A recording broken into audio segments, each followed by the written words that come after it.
Hello friends, today we are going to discuss our chapter number 5, that is Christianity and Islam, Rise and Conflict. तो देखो हमने इस history book के 4 chapter complete कर लिए हैं। अगर आपका कोई भी चैप्टर मिस हो गया है तो आप इस चैनल पे जाके वो चैप्टर आप कवर कर सकते हैं। तो मैंने साथ में चैप्टर के साथ साथ आपको PYQ भी करवाए हैं और उस चैप्टर से रिलेटेड मैप भी करवाए हैं। तो देखो चैप्टर नंबर 4 और जो 5 है उसका कोई मैप नहीं करना आपने। तो हम स्टार्ट करते चैप्टर नंबर 5 को। इस चैप्टर नंबर 5 के अंदर हम पढ़ेंगे क्रिश्चियनिटी के बारे में, इस्लाम के बारे में और उनके बीच में क्या कॉन्फ्लिक्ट हुई थी। तो क्रूसेड का मतलब समझेंगे और कौन कौन सी 4 मेजर क्रूसेड हुई थी, कौन सी 4 माइनर क्रूसेड हुई थी और उस कॉन्फ्लिक्ट का क्या इम्पैक्ट हुआ, तो वो हम इस वीडियो के अंदर कवर करेंगे। और लास्ट में हम इस चैप्टर से रिलेटेड PYQ भी करेंगे जो हरियाणा बोर्ड की तरफ से है। तो पहले समझते हैं क्रिश्चियनिटी। तो क्रिश्चियनिटी के फाउंडर कौन थे? जीसस क्राइस्ट थे। 1st सेंचुरी AD के अंदर जीसस क्राइस्ट ने क्रिश्चियनिटी को फाउंड करा था। ये क्रिश्चियनिटी का ओरिजिन कहाँ से हुआ था? पैलेस्टीन रीजन, एशिया माइनर के अंदर पैलेस्टीन रीजन के अंदर क्रिश्चियनिटी का ओरिजिनेट हुआ था। और जीसस क्राइस्ट जो थे वो एक ज्यूइश फैमिली की से बिलोंग करते हैं और इनका जन्म नजारेत के अंदर हुआ था इन 6 BC। इनके मदर का नेम था मैरी, इनके फादर का नेम था जोसेफ। ये कहते थे कि लोगों को पृथ्वी को हेवन बनाने की कोशिश करना चाहिए और एक इस्टेब्लिश करना चाहिए kingdom of heaven on earth, यानी कि एक स्वर्ग बनाने की कोशिश करना चाहिए अपनी पृथ्वी को। और यूं बोलते हैं कि गॉड जो है सभी के फादर है और सभी इक्वल है इनके आगे। और यूं मानते थे कि लोग इनको बोलते थे कि ये गॉड के बेटे हैं, जिसके कारण इन्होंने क्या किया था, Jesus Christ oppose the worship of emperor. जो एम्परर थे उनकी वर्कशिप को अपोज कर दिया था, जिसके कारण कई लोगों ने इनका विरोध किया और इनको सेंटेंस टू डेथ करवा दिया गया। ठीक है, इनकी डेथ करवा दी गई। And then gradually many people become disciple of Jesus Christ. जो डिसाइपल होते थे जीसस क्राइस्ट के उन्हें क्रिश्चियंस बोला गया और ये मोनोथिज्म के प्रिंसिपल पे बिलीव रखते थे, यानी एक ही गॉड को मानते थे। तो समझते हैं प्रोपेगेशन ऑफ क्रिश्चियनिटी को कि ये धर्म कैसे फैला। तो उनकी टीचिंग जो थी, ये बाइबल एक होली बुक है, इसके अंदर लिखी गई थी। Christian started spreading outside Palestine as well. इनका ओरिजिन क्रिश्चियनिटी का पैलेस्टीन के अंदर हुआ था, तो पैलेस्टीन के अलावा और जगह भी स्प्रेड होनी स्टार्ट हो गई थी। इनके मेन डिसाइपल थे जीसस क्राइस्ट के संत पॉल एंड संत Peter, saint Paul and saint Peter. Next हम समझते हैं एम्परर कॉन्स्टाइन एंड क्रिश्चियनिटी। तो देखो 306 AD के टाइम पे क्या हुआ, एक एम्परर थे कॉन्स्टाइन जो कि रूलर बन गए थे रोम के। ठीक है, एम्परर बन गए थे रोम के, जिसके कारण क्या हुआ, उस टाइम पे German race were attacking in the Roman empire. German लोगों ने इस एम्पायर के ऊपर अटैक करना स्टार्ट कर दिया था, जिसके कारण इस एम्पायर की कंडीशन बहुत ज्यादा खराब हो गई थी इन्वेजन्स के कारण। ठीक है, और हम समझते हैं इंस्टीट्यूशन ऑफ क्रिश्चियनिटी। क्रिश्चियनिटी के इंस्टीट्यूशंस कौन से थे? तो देखो जो वर्कशिप हाउस होता था जहाँ पे पूजा पाठ करते थे उसे कैथेड्रल बोलते थे, जिसका मतलब होता है चर्च। और कैलर्जी मैन कौन होता था? जो प्रेयर करता था चर्च के अंदर। और जो हेड होता था क्रिश्चियनिटी का उसे पोप बोला जाता था। क्रिश्चियनिटी का हेड कौन होता था? पोप होता था। इंपॉर्टेंट है ये, जो कि क्या होता था, सुप्रीम टीचर होता था और गाइड करता था क्रिश्चियंस को। फिर क्या हुआ कि रोमन एम्पायर जब खत्म हुआ तो लोगों ने अपनी जमीन चर्च को देनी स्टार्ट कर दी थी। और जिसके कारण क्या हुआ, जो कैथेड्रल होते थे, जो चर्च को जो संभालते थे, जो उस संभालने का काम करते थे, वो ओनर बन गए थे बड़ी बड़ी प्रॉपर्टी के। ये इंपॉर्टेंट इवेंट है, इसको याद रखना पड़ेगा आपको। तो फिर बाद में क्या हुआ, Christianity was divided into 2 part. 2 parts के अंदर डिवाइड हो गई है, रोमन कैथोलिक्स एंड प्रोटेस्टेंट। तो मार्टिन लथर एक ऐसे पर्सन थे जिन्होंने आवाज उठाई थी ऑटोक्रेसी ऑफ पोप। तो जो पोप की जो पावर थी वो बढ़ गई थी, तो उसके खिलाफ इन्होंने आवाज उठाई थी। और जो सुपरस्टिशियस बढ़ रहे थे क्रिश्चियनिटी के अंदर, तो उसके अगेंस्ट भी इन्होंने अपनी वॉइस को रेस किया था।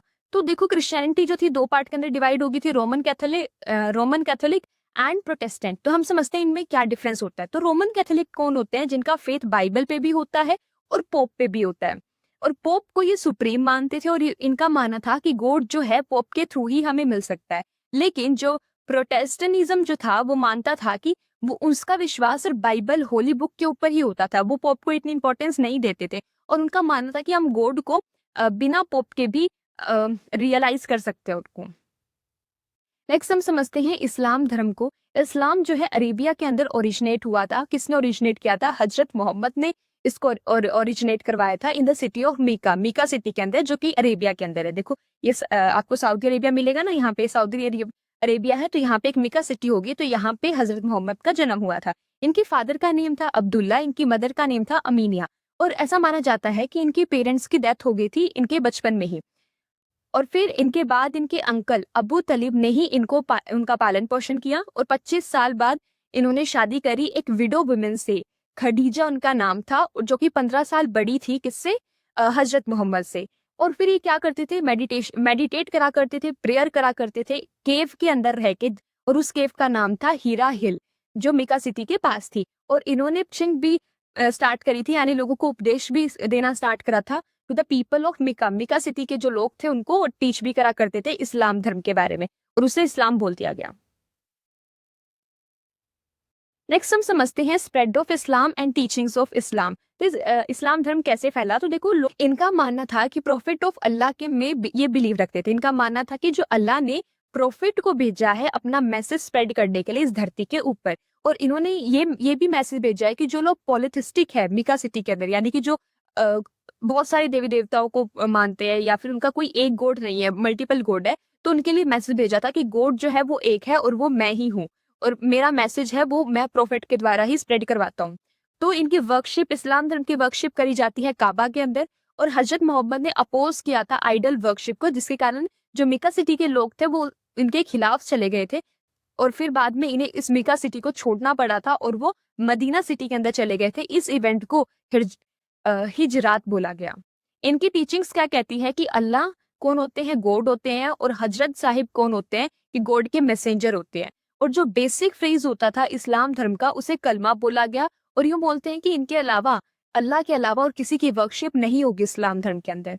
अ follower of Islam pray to God 5 time. जो भी फॉलोवर होता था इस्लाम धर्म का वो 5 बार, दिन में 5 बार प्रे करता है गॉड को, जिसे नमाज बोला जाता है। इनकी प्रेयर का फिक्स टाइम होता है। और एक होली मंथ होता है जिसे रमदान बोला जाता है। और जो फॉलोवर होते हैं इस्लाम धर्म के, तो इस रमदान पीरियड के अंदर इन्हें फास्ट रखना होता है, जिसे रोजा बोला गया था, और अभी भी ये चलता आ रहा है। तो कुरान इनकी होली बुक है इस्लाम की। इनमें इनकी मेन टीचिंग लिखी हुई है कौन से टेक्स्ट के अंदर, अरेबिक लैंग्वेज के अंदर लिखी हुई है। तो देखो यहाँ पे एक टर्म है स्कार्स लैंग्वेज। स्कार्स लैंग्वेज क्या होता है, जैसे कि हमारे जो वेद है संस्कृत लैंग्वेज के अंदर लिखे हुए हैं, तो संस्कृत क्या हो जाएगी, स्कार्स लैंग्वेज हो जाएगी। वैसे ही जो कुरान के अंदर जो अरेबिक लैंग्वेज यूज की गई है उसे स्कार्स लैंग्वेज बोलेंगे। अब समझते हैं क्रिश्चियनिटी और इस्लाम के अंदर क्या कॉन्फ्लिक्ट हुई थी। तो हमें पता है क्रिश्चियनिटी का जन्म हुआ था पैलेस्टीन रीजन के अंदर, और ये जो रीजन है वो इस्लामिक रूलर हुआ करते थे। ठीक है, तो स्टार्टिंग में क्रिश्चियन लोग जो थे वो आराम से पीसफुली रहते थे इस एरिया के अंदर। पर क्या हुआ कि Turk defeated the army of Byzantine empire in the battle of Manzikert. Battle of Manzikert के अंदर बाइजेंटाइन एम्पायर को हरा दिया गया, किसने, तुर्क के लोगों ने। और तुर्क कौन थे, मुस्लिम रूलर्स थे इसमें। आफ्टर द विक्टोरी, तुर्क की जीत के बाद जो मुस्लिम तुर्क थे become the authorities of the route to Palestine. Palestine region का जो रूट होता था, उसका जो रास्ता होता था, तो मुस्लिम तुर्क के अंदर आ गया था। तो Christian consider it is a privilege. Christian का मानना था कि हम अपने होली प्लेस जो होगा जीसस क्राइस्ट का, कौन था, पैलेस्टीन था, तो उसको विजिट करना ये इनके लिए बड़ा प्रिविलेज समझा जाता था। But the route leading it, पर जो रूट होता था वो मुस्लिम के अंडर आता था, जिसको कौन रूल करता था, तुर्क रूल करते थे। Next is crusade. क्रूसेड क्या होता है, क्रूसेड का मतलब होता है कॉन्फ्लिक्ट बिटवीन इस्लाम और जो क्रिश्चियनिटी के बीच में जो इनकी कॉन्फ्लिक्ट हुई थी उसे क्रूसेड बोल दिया गया। तो क्या हुआ था, the situation of Christians living in Jerusalem. Jerusalem capital थी इजराइल की। ठीक है, तो क्या हुआ, the situation of Christian living in Jerusalem had worsened in the 11th century के अंदर। जेरूसलम के अंदर जो क्रिश्चियन लोग रहते थे उनकी सिचुएशन बहुत ही खराब हो गई थी। क्यों, क्योंकि मुस्लिम रूल करते थे उस एरिया के अंदर। मुस्लिम ने जो holy Muslims of Jesus Christ and killed Christian living there, और वो कोई सेलिब्रेट भी वो अपना फेस्टिवल भी सेलिब्रेट नहीं कर पाते थे। अलग अलग टाइप के टैक्सेस इनके ऊपर इम्पोज करा करते थे, इनके घर के ऊपर इनके ऊपर मड फेंका जाता था। और अगर वो प्रोटेस्ट करने की कोशिश करते थे तो उन्हें और टॉर्चर सहना पड़ता था। और बहुत बार, कई बार इनका मर्डर भी कर दिया जाता था, इनकी प्रॉपर्टी को भी छीन लिया जाता था, और इनको फोर्सफुली इस्लाम के अंदर कन्वर्ट करवा दिया जाता था। तो जो आइडिया था लिबरेटिंग द होली लैंड, कौन सी, जेरूसलम जो होली लैंड है क्रिश्चियन लोगों की, उसे आजाद करवाना मुस्लिम लोगों से, वही राइज देता है क्रूसेड को। क्रूसेड का जन्म ही इसी कारण होता है।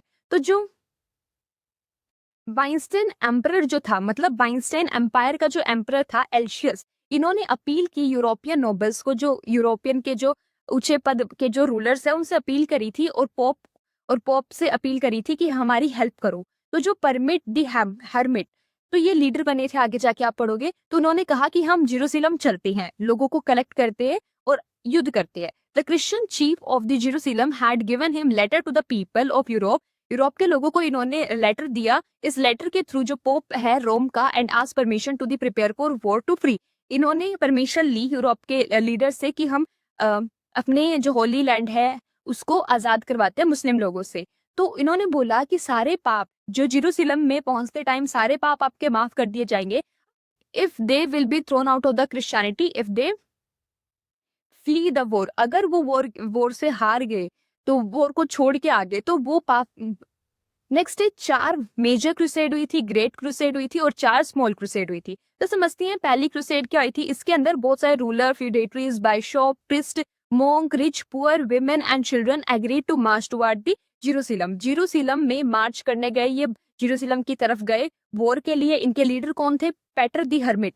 तो ये जेरूसलम पहुंचने से पहले कहाँ पहुंचे? कॉन्स्टेंटिनोपल पहुंचे, जो कैपिटल है बाइंस्टाइन एम्पायर की, वहां पे पहुंचे। और यहाँ पे जर्मन के लोग और फ्रेंच के लोगों ने भी इनका साथ दिया, और एक 3 लाख लोगों की आर्मी बनी कॉन्स्टेंटिनोपल के अंदर। और जो आर्मी है फिर कॉन्स्टेंटिनोपल से कहाँ गई? सीरिया के अंदर। और जो फ्रेंच रूलर होते थे, फ्रेंच रूलर जो रेमडेंस का जो ग्रुप था, उन्होंने जेरूसलम को कब्जा कर लिया था। यानी कि फर्स्ट क्रूसेड के अंदर इनकी क्रिश्चियनिटी की जीत हुई थी। सेकेंड क्रूसेड हुई थी 1144 एडी के अंदर।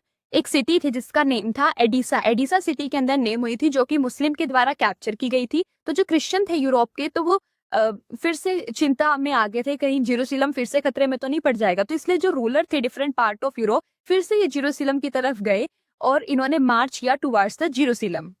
फिर थर्ड क्रूसेड हुई थी, वो ये थी कि जो सुल्तान थे इजिप्ट के, वो चाहते थे कि हम जेरूसलम को कैप्चर कर ले। तो फिर से लोग परेशानी में आ गए कि हमारी होली लैंड खतरे में तो नहीं है। तो व्हेन दिस इन्फॉर्मेशन, जब ये इन्फॉर्मेशन यूरोप के लोगों के पास पहुंची, तो जर्मन के लोग, फ्रांस के लोग और इंग्लैंड के लोगों ने फिर से डिसाइड कर दिया कि हम जेरूसलम चलते हैं अपनी लैंड को बचाने के लिए। Next is fourth crusade. Fourth crusade हुई थी 1202 एडी के अंदर। इस टाइम पे जो पोप इनोसेंट 3 थे, the army was once again organised in Europe to go to the holy trip. तो ये फिर से इन्होंने डिसाइड करा कि एक होली ट्रिप बनाते हैं जेरूसलम को जाने की। और ये जो रास्ता था वो ये कवर करेंगे, मेडिटेरियन सी से जाएंगे जेरूसलम की तरफ, यानी कि सी रूट को फॉलो करेंगे। बट अपनी ये ट्रिप पे जा रहे थे, एक होली ट्रिप पे जा रहे थे जेरूसलम में, और सी रूट के थ्रू। बट इसके अंदर ना ही ज्यादा लोग कलेक्ट हुए, ना ही ज्यादा लोगों ने पैसे लगाए इसके अंदर, इसलिए कैंपेन फेल हो गया था। फिफ्थ, 4 स्मॉल क्रूसेड के बारे में पढ़ते हैं। तो जो फिफ्थ क्रूसेड हुई थी, waved by the western Europe to liberate Jerusalem, ये वेस्टर्न यूरोप के अंदर हुई थी जेरूसलम को आजाद करवाने के लिए। किससे? मुस्लिम से। नेक्स्ट 6th क्रूसेड हुई थी, दिस कैंपेन वाज लॉन्च। ये 5th क्रूसेड जो थी इनका फेलियर हो गया था, जिसके कारण ये 6th क्रूसेड को लॉन्च किया गया आजाद करवाने के लिए जेरूसलम को। बट इसके अंदर भी बहुत ही कम लड़ाइयां हुई है, इसका भी इतना अच्छा आउटपुट नहीं आया था। Next is 7th crusade. 7th crusade के अंदर एक राजा आए थे उस टाइम पे, किंग लुइस 9। ये फ्रांस के थे, ये क्रिश्चियन के सपोर्टर थे। Was badly defeated by the Muslim army. तो मुस्लिम आर्मी ने इस राजा को हरा दिया था। तो फिर 8th क्रूसेड हुई थी, तो यही राजा फिर से आए लड़ाई करने के लिए। बट दिस क्रूसेड फिर से ये क्रूसेड हार गई। जो लुइस 9 थे वो किल्ड हो गए थे, वो मारे गए थे इस कैंपेन के अंदर। हम करते हैं similarity between Christianity and Islam के अंदर क्या सिमिलैरिटी थी। तो जो जुडाइज्म है, क्रिश्चियनिटी है और जो इस्लाम है, इन तीनों का मानना था कि ये एक ही सोर्स से आते हैं, वो है अरमानिकन सेक्शन। तो अरमानिकन सेक्शन से ही इनका जन्म होता है। ये तीनों मानते हैं कि सोल जो है ना, वो एक ही बार बर्थ लेता है, एक ही बार इसकी डेथ होती है, और उसके कर्मों पे ही डिसाइड होगा कि वो हेल में जाएगा या हेवन में जाएगा। और ये तीनों मानते थे कि एक दिन दुनिया पूरी खत्म हो जाएगी और लोग हेल या फिर हेवन में जाएंगे। और इनका मानना था कि गॉड जो है हेवन के अंदर रहते हैं। तो इम्पैक्ट क्या हुआ था इस कॉन्फ्लिक्ट का? तो देखो, आप पढ़ोगे कि इसके अंदर पॉजिटिव आउटकम भी आए थे और कुछ नेगेटिव आउटकम भी आए थे। तो देखो, पहले तो बहुत कुछ सही चल रहा था स्ट्रगल होने से पहले क्रिश्चियनिटी और इस्लाम के अंदर। तो फिर क्या हुआ कि जो इस्लाम के लोग थे उन्होंने अत्याचार करना स्टार्ट कर दिया था क्रिश्चियनिटी से। तो क्रिश्चियन लोग जो थे वो अपने होली प्लेसेस को प्रोटेक्ट करने के लिए इन्होंने कैंपेन स्टार्ट किया अगेंस्ट मुस्लिम, और ये लास्ट में सक्सेसफुल भी हुए थे। in the ending the power of Muslim ruler of Europe. Christians uprooted the power of Muslim, जो मुस्लिम की जो पावर थी उनको खत्म कर दिया था क्रिश्चियन लोगों ने in the region like Portugal, Spain etcetera. तो जो क्रिश्चियन थे यूरोप के have now begin to look for ways. अब क्रिश्चियन के जो लोग थे उन्होंने अब ऐसे तरीके खोजने शुरू कर दिए थे जो इन्हें इकोनॉमिक लॉस हुआ है उसको कवर किया जा सके. तो बहुत सारे फ्यूडल लॉर्ड्स जो थे यूरोप के वो मारे गए थे स्ट्रगल करते टाइम मुस्लिम के अगेंस्ट. तो जिसके कारण क्या हो गया था यहाँ पे फ्यूडलिज्म, जो फ्यूडल लॉर्ड की जो पावर थी वो खत्म हो गई थी. फ्यूडल लॉर्ड हमने पहले चैप्टर में कर रखा है, अगर आपने वीडियोस नहीं देखी है तो प्लीज इस चैनल पे अपलोडेड है, आप जाके देख सकते हो. This confrontations increase the power of Pope, जिसके कारण फ्यूडल लॉर्ड खत्म हो गए तो पोप की पावर इंक्रीज हो गई थी, जिसके कारण पोप जो थे वो ऑटोक्रेट बन गए थे, अपनी ज्यादा मनमानी करने लग गए थे. तो लोगों ने एक मूवमेंट चलाया, एक रिफॉर्मेशन मूवमेंट चलाया against the power and autocracy of pope. तो जो पोप की जो पावर बढ़ रही है, ये जो पोप अपनी मनमानी कर रहे हैं, तो उसके अगेंस्ट जो ने मूवमेंट चलाया था, जिसके इसकी आउटकम क्या आए थे कि स्लेव गॉट फ्रीडम, स्लेव को फ्रीडम मिल गई थी. फिर बाद में क्या हुआ, European started using Asian spices in their food. तो यूरोपियन के लोगों ने एशिया के स्पाइसेस को यूज करना स्टार्ट कर दिया था अपने फूड के अंदर. The countries of Europe began to obtain Asian good from the trade through Mediterranean sea. फिर इन्होंने ट्रेड करना स्टार्ट कर दिया था मेडिटेरियन सी से. फिर क्या हुआ, कोलंबस आए 1492 एडी के अंदर. कोलंबस आए जिन्होंने अमेरिका कॉन्टिनेंट को डिस्कवर किया था. फिर बाद में वास्को डी गामा आए थे जो पुर्तगाली थे, इन्होंने ट्रेड रूट को डिस्कवर कर दिया था एशिया की. तो एशिया के अंदर ये ट्रेड करना स्टार्ट कर दिया था इन्होंने, जिसके कारण जो कल्चर और जो इकोनॉमिक रिफॉर्म आ गया था. और ये जो कॉन्फ्लिक्ट है क्रिश्चियनिटी और इस्लाम की, ये आज भी सेंट्रल इंडिया के अंदर हमें देखने को मिलती है. अब हम करते हैं PYQ 2023, 24, 25 प्लस में सैंपल पेपर की. तो देखो, in which book the teachings of Jesus Christ sought. तो देखो मैंने आपको पढ़ा रखा है कि जीसस क्राइस्ट की टीचिंग किसके अंदर लिखी हुई है. तो देख सकते हो मैंने आपको ये बताया भी था. तो जो क्रिश्चियन लोगों की जो टीचिंग है वो कौन सी बुक के अंदर है, बाइबल बुक के अंदर लिखी हुई है.